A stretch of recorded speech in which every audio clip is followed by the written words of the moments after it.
The stones of the Blackwood Asylum for the Feeble-Minded were always cold, even in the height of summer. For 7-year-old Adelaide Thompson, they were the only world she had known for 3 months. Her crime was not written in any law book, but it was deemed monstrous all the same. She spoke a language that did not exist. It began in the quiet Massachusetts farmhouse, a place of worn Bibles and stern silence. Her parents, God-fearing and simple, first noticed it when Adelaide was playing alone in the root cellar. A stream of melodic, guttural, and impossibly complex syllables would drift up from the darkness. It wasn't baby talk. It had a structure, a grammar, a vocabulary of sounds that curled in ways the human tongue seemed never meant to form. The local doctor, a man who believed female hysteria was cured with leeches and laudanum, declared it a nervous affliction. He advised a change of diet and a firm hand. When that failed, the village priest was summoned. He heard the fluent, alien prose spill from the child's lips and saw the unsettling calm in her wide, blue eyes. He performed the rites of exorcism twice.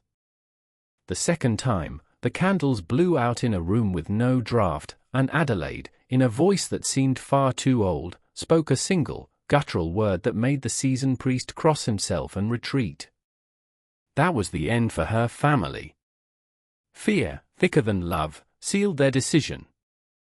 They delivered her to Blackwood, signing the papers that labeled her incurably insane. Inside the asylum, Adelaide became a spectacle. The chief physician, Dr. Albright, saw her not as a child, but as the case study of a lifetime. He documented everything. Subject vocalizes in a complex, self-generated patois. No recognition of English, though she appears to understand commands given with sufficient force. The phonemes are unnatural. He tried everything.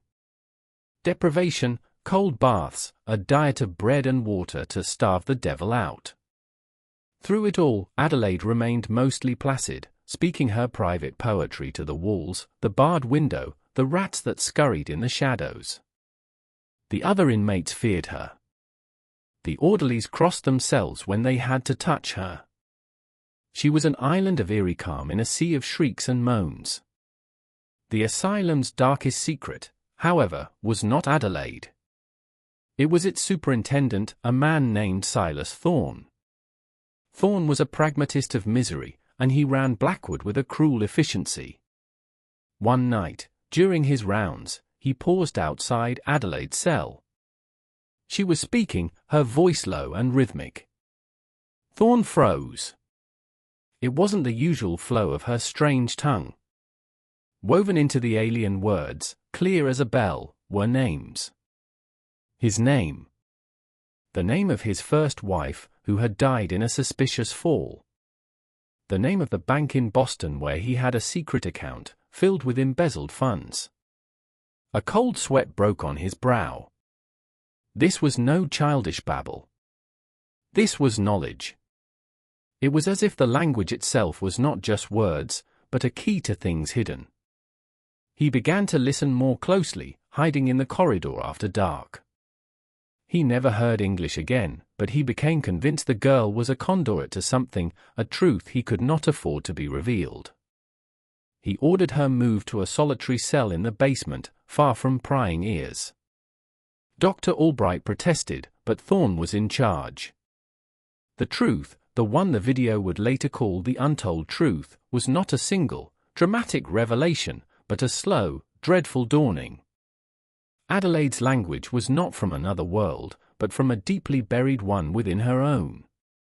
Her maternal grandmother, a woman ostracized as a witch, had spoken a nearly-dead language of a forgotten people, a dialect she had invented with her own twin sister in childhood, a private world for two. Adelaide's mother, shamed by this heritage, had buried the memory deep.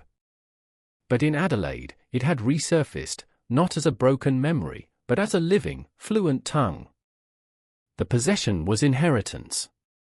The sinister force was a genetic ghost. Adelaide did not live to see her 8th birthday. The official record listed consumption. The unofficial truth, known only to the walls of Blackwood, was that the world had no place for her. On the night she died, the orderly who found her said her small room was freezing. She was sitting up in bed, her face turned to the door, as if expecting someone. On her lips was a faint, serene smile, and from them fell the last, soft, incomprehensible words of a language that died with her, a final secret whispered back into the silence from whence it came. For complete story visit to channel Roots of the Fear.